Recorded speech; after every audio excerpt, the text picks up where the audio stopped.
Well, thanks again, Christian. That was great. So in episode 9, we've just had Christian Maloof from Advantage. That was cool. The topic of the month today, Shane, we're going to have a little chat about how we help a client identify a lender.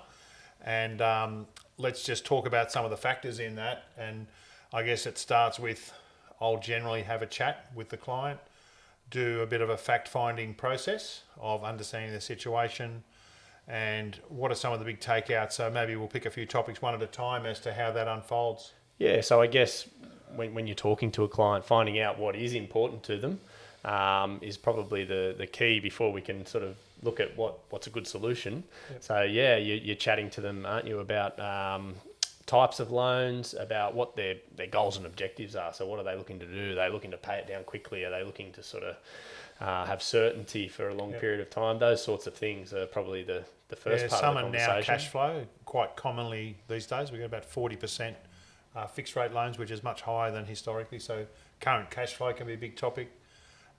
Current lender is a big conversation. So who is your current lender? What percentage do you reckon of our clients would use their current lender for their home loan? So we're going to show that as an option. What percentage? Yeah, off the top of my head, maybe 30 or 40%, I would say. Yeah. Maybe a little bit higher. Or higher? Yeah. Okay. So we've got that as a head start. I would have guessed 60 or 70%, but we might dig it out and have a look. Yeah. But certainly that's a big factor. If a client's had a good experience with their lender, we would like to reward that loyalty and not destabilise that. So let's talk about another factor, might be credit policy. Yeah, I guess policy is a very important one because there's no point recommending a product that's going to get declined. So policy is very important. Normally when we've got all our documents from a client and done the fact find and you've chatted in depth, we know basically a very full picture of the client's profile. So it's at that point we can sort of look at it and think, okay, what lending aspects might be something that not all lenders are going to support, or are there any little bits that we know from experience can only go to lender A, B or C? Let's pick a few on product or credit. So someone might want a no-fee product. Someone might have a certain type of income, say a lot of commission base. Yep. And some lenders would take that at 100%, others would take it at 80%. Casual of how long? So some lenders at 3 months or 6 months. Yes? Yeah, most lenders now at least 6 months. But in the past we've had 3 months casual for some lenders. Things like bonus income.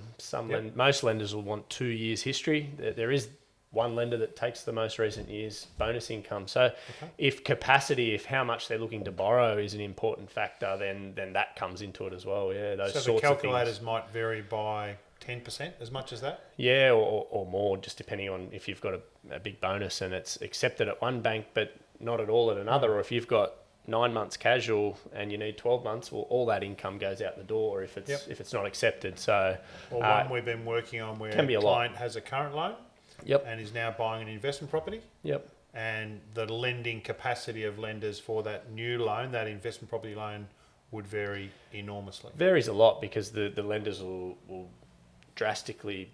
be drastically different in how they treat that other debt. Some will take actual repayments, some will buffer at 20%, some will take sort of as though it's a new loan with the same lender where they have an assessment rate. So yeah, big differences in all those things. Yeah.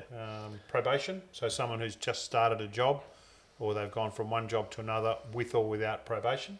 Yep. That might be another credit policy issue. Yep. Or how long even. Sometimes we often get people just starting a job and it could be paid monthly and simply, do they have a pay slip yet? Do they need 2 pay slips? So if it's time critical as well, sometimes, we're just not going to have 2 pay slips in time for that particular lender. So that can rule out another lender. Yeah. Well, time critical, you've just given us another one. Yeah.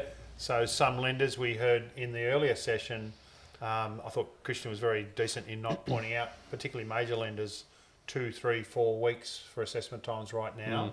Versus a more nimble lender, 3 days, 5 days, or sometimes less for everything. Might be an automated decision process leading to an assessor, might be an automated valuation, certainly a lot more streamlined and better systems, Australian onshore processing, etc. Yep. And then digital documents. So how long, in fact, we had that one which happened to be a Go Edge product, all electronic. Had it cooled off before it was ready to settle? No, it was ready to settle in the cool off. In the so, cool yeah, off. So 10-day call off. We're ready on it. It was actually early in that second week, I remember. Okay, so speed, and that's a big one. That ties into service too, like the service of the lender. So you often hear people talk about a lender's service post-settlement and, you know, dealing with customer service and things like that. But I think it is important through that. It's a stressful time. So through the approval time frame as well, a lender that's going to be responsive and reasonable, I suppose, in their requests. That's a really is hard important one, to people. A really hard one to relate to a client. Yeah. The importance of the communication experience for us and for them, and the ongoing culture. So that's something that we do like to try and communicate to a client, but not always able to do that. So the digital experience being quicker, the communication and the culture. Yep. And then the bottom line that comes out of that, and we'll put a slide over this to show an example of a product analyzer. So having had the brief, the clients answered questions and told us everything, and I've do an exploration process. We've looked at all the statements, and we then have maybe some credit policy things to research. But we would then be looking for, okay, well, they've come up and said we want a no-frills variable loan. That's what we want. Or we want to fix the whole lot.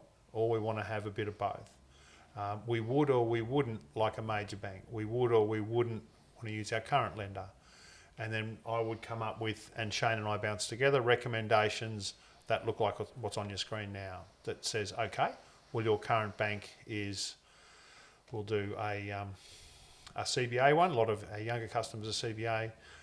That would be their solution for a no-frills variable. But let's say, we use our guest of the day, the Go Edge product.